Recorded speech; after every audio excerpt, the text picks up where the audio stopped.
기업도 이제 많이 바뀌어요. 기업도 좀 사이즈가 좀 작게 보이실 텐데 미래형 기업이라고 부르는 기업들이 이 세 가지 정도로 얘기를 많이 하는데 첫째는 플랫폼 기업, 그러니까 전 세계를 대상으로 해서 많은 사람들한테 새로운 발판을 만들어주는 어떤 그런 역할을 해주는 기업들. 그 다음에 다국적 기업들, 이건데 마이크로가 붙어요. 되게 소규모인데 전 세계를 대상으로 회사를 만들고 운영을 해요.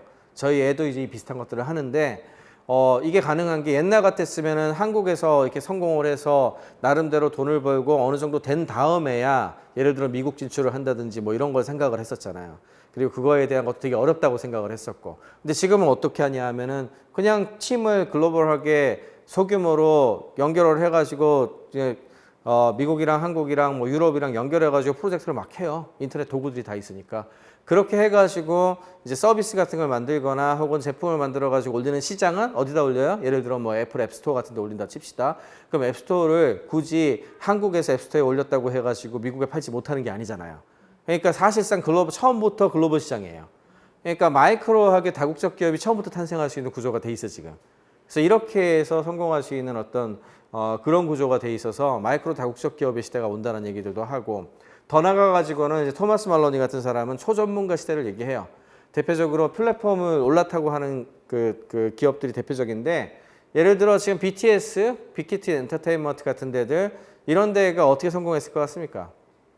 아미 때문에 성공한 거예요. 아미 때문에 사실은. 왜냐하면은 빅히트가 그렇게 메이저가 아니었잖아요. 원래 지금 SM이나 YG 같은 데 보면은 거기까지 성장하는데 시간이 많이 걸린다고요. 그리고 굉장히 성공시킨 그룹들도 되게 많아져야 되고 뭐 이런 업력도 쌓이고 이래야 좀 성장을 많이 할 수가 있는데 빅히트 같은 경우에는 어떻게 BTS 보시면 아시겠지만 개인 플레이가 엄청 강합니다. 각각에 대해서 모두가 전문가들이 퍼뜨리는 어떤 그런 역할을 하고 팬덤이 어마어마한 역할을 해줘요. 그렇게 되면은 개인 한 명 한 명이 한 기업의 영향력을 넘을 수도 있어요. 이런 각 분야별로 이런 사람들이 다 계속 나오거든요. 그래서 이런 거를 초전문가 시대라고 불러요. 초전문가 시대. 한 사람 한 사람이 각자 수백만 개의 서로 다른 가치를 창출하는 시장의 리더가 되고 그다음에 최고 전문가가 되는 시대로 넘어간다는 얘기죠. 이런 식으로 기업에 대한 생각도 커다란 기업의 부속품처럼 움직이는 그런 거에서 굉장히 다양한 형태로 물론 플랫폼 기업처럼 커다란 기업에 취업해서 지금 그런 거를 해볼 수도 있겠죠. 물론 당연하게도. 그렇지만 이렇게 네트워크를 통해 가지고 조그만 그렇지만 이제 프리랜서 비슷하게 일하는 이런 친구들이 나올 수도 있고 아예 개인이 브랜드이자 기업인 어떤 그런 상황이 갈 수도 있고 이런 식으로 좀 다양화가 되는 상황이에요. 인재상에 대한 얘기하고 교육에 대한 얘기로 넘어갈게요. 자, 그럼 미래가 이제 이런 그림으로 그려진다고 치고 그거에 대한 이제 인재상을 한번 보겠습니다. 근데 지금까지 열심히 말씀드렸는데요. 이제 미래와 관련해서 제일 유명한 말이에요, 이게. 미래와 관련한 가장 확실한 전망은 그게 불확실하다는 거죠. 제가 말씀드린 대로 될 수도 있고 아닐 수도 있어요. 여러 가지 방식으로 변하겠죠. 자, 그러면은 어떤 게 제일 중요하겠습니까? 변화하는 미래에 대응할 수 있도록 하는 게 제일 중요하겠죠. 그러니까 정해진 미래, 정해진 거에 너무 집착을 하시면 망합니다.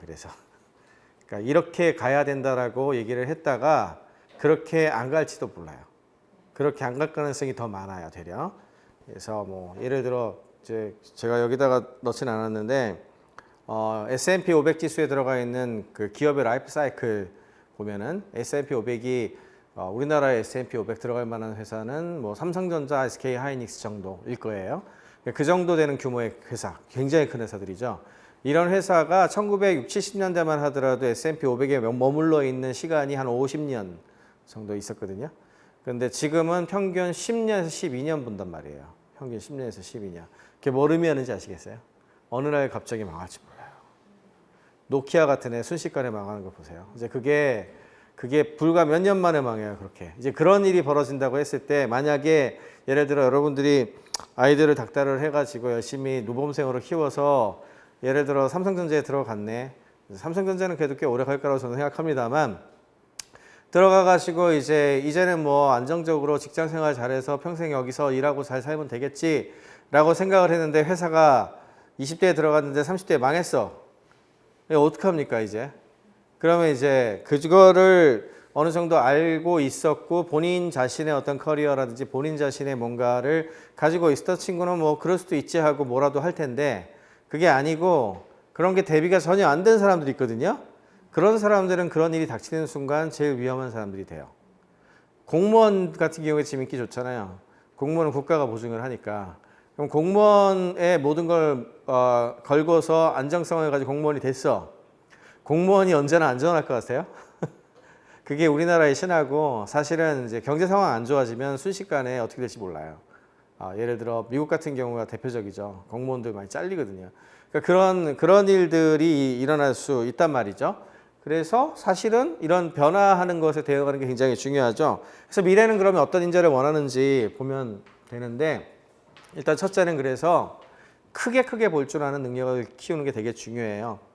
흔히 얘기에는 이제 분석적 사고를 많이 하는 좌뇌적 경향성, 그리고 창의적이고 감성적인 어떤 그런 터치를 많이 하는 우뇌적 경향성, 이것들이 서로 결합돼 있으면서 전체적으로 바라볼 수 있는 이런 걸 이제 통섭형 인재라고 저는 불러요. 한 분야에 대한 전문적인 그리고 파고드는 전문 지식도 중요하긴 해요. 그게 필요 없다는 건 아니에요. 그거를 바탕으로 하되 다양한 분야에 대해서 보다 더 정보를 넓게 보고 연결할 줄 알려고 하는 그런 능력을 길러야 된다는 거고, 두 번째는 사회에서 무엇을 필요로 하는지를 또 볼 줄 알아야 돼요. 그래서 사회적 가치를 알아볼 수 있는 거, 그리고 실제 의미가 있는 것이 무엇인지 찾아내고 문제 해결 방법을 만들어낼 수 있는 능력, 그리고 우리가 함께하는 사회에 대해서 이해를 해야 되고 자기의 어떤 전문 분야는 있어야 돼요. 왜냐하면 그래야 딴 사람한테 제공을 할 수가 있어. 그 해당 어떤 전문 분야는 있는 게 좋지만 그거를 넘어설 수 있는 뭔가를 갖고 있어야 돼. 이런 게 이제 통섭형 인재의 가장 중요한 요소들이에요. 이제 이런 부분들이 첫 번째가 되겠고, 두 번째는 아까 잠깐 말씀드렸지만 지금 혼자 할 수 있는 일이 없어요. 네트워크를 통해 가지고 사람들 조직을 만들고 구성하고 결성하고 같이 역할을 분담해서 프로젝트를 얼마든지 진행할 수 있는 사회가 됐거든요. 그러면 뭐가 제일 중요하겠습니까? 협력해야 돼요. 혼자 못해. 협력해야 되는데 그럼 나하고 다른 사람들의 생각을 모아서 지휘를 해야 되고, 나와 다른 사람을 인정하고 그 다른 사람에 대한 것들도 좀 포용해서 같이 나아갈 수 있도록 해줘야 되거든요. 그러려면 협력을 해야 되는데 재수없는 친구랑 협력하고 싶습니까? 아니죠. 자기만 알고 이기적이고 맨날 그런 친구랑 안 하고 싶잖아요. 근데 지금 우리 교육은 어떻죠? 경쟁형 교육이니까 너를 꺾지 못하면 내가 못 올라가 이거라고 있잖아요. 그리고 대학에서는 더 심해요. 지금 그래서 그게 제 걱정인데, 왜냐하면 하나도 써먹을 놈들이 없어요. 지금 보면은. 특히 명문대학으로 갈수록 더 심해져요. 이게 이기적 경향이 점점 강해지거든요. 그래서 이렇게 되면 사실은 팀이에요. 팀. 거의 모든 것이 팀으로 해결해야 되는데 이거를 해결할 수 있는 부분들에 대한 기초를 닦을 수 있는 교육이 돼 있잖아요. 개인의 성적과 평가로만 모든 게 이루어지니까. 사실은 지금 언택트 기반으로 교육이 많이 가는데 이게 지금 걱정이죠. 왜냐하면 이런 사람들의 어떤 감성이나 이런 것도 캐치하고 뭐 이렇게 매니지하고 이런 것들을 좀 컨설팅도 하고 좀 관리도 해주고 이럴 수 있어야 되는데, 근데 상대적으로 아이들하고 지금 지내보거나 아이들 관련된 것들을 보면은 애들이 잘해요. 생각보다 더 잘해요. 디지털로 특히 이제 단톡방 같은 거라든지 뭐 이제 저는 틱톡 관련된 쪽 투자하는 회사들도 있고 해가지고 이 친구들이 그 10대들하고 많이 커뮤니케이션 하면서 일을 진행하는데, 그러면 저절로 커뮤니티가 생성되거든요. 저절로 생성된 그 커뮤니티에서 애들이 일을 하는 방식을 보면 우리보다 가르친 적은 없는데 애들이 그 룰에 대해서 너무나 잘 알아요. 커뮤니티를 만들고 어떻게 규칙을 만들고 뭘 해야 되는지 이런 것들을 서로 협의를 통해서 만들고 끌고 나가더라고. 그러니까 우리가 아이들을 과소평가하고 있는 거예요. 되려 저희 나이 때 저희들보다 더 잘해요. 기본이 커뮤니티라서. 우리는 커뮤니티 없이도 그냥 자기 전문성 잘하면 그냥 부속처럼 가가지고 일하면 됐거든. 그래서 굳이 이렇게 인성 나쁜 사람도 성공할 수 있거든요. 그랬는데 지금 상황은 그렇지가 않은 것 같아요. 그래서 새로운 관계를 받아들이고 과감한 협업을 시도할 수 있는 유연함, 그리고 인성교육이 되게 중요합니다. 그래서 최소한 재수 없는 아이는 안 돼야 될 거 아니야. 마지막으로 여러분들한테 이제 도움이 될 만한 되게 중요한 한 번씩 보시라고 할 수 있는 그런 이제 테드나 유튜브에 뭐 있는 것들 좀 추천을 드릴게요. 하나는 자렉 크로소작의 강의고요. 이분은 이제 만화가예요. 만화가이면서 일러스트레이터. 인데 이분이 어떻게 자랐고 그 다음에 어떤 교육을 특히 할아버지가 엄청 큰 영향을 미치셨더라고요. 그래서 선생님도 엄청 중요했고 그런 분들의 그 이야기를 듣고 자기가 어떻게 이렇게 뛰어난 그런 작품을 그리는 작가가 됐는지를 이제 잘 얘기해주는 그런 내용이어서 굉장히 좋고요. 카메론 헤럴드는 이 사람은 이제 엔트러프너십 경영 부분, 그러니까 어렸을 때부터 굉장히 비즈니스에 밝았던 분이에요.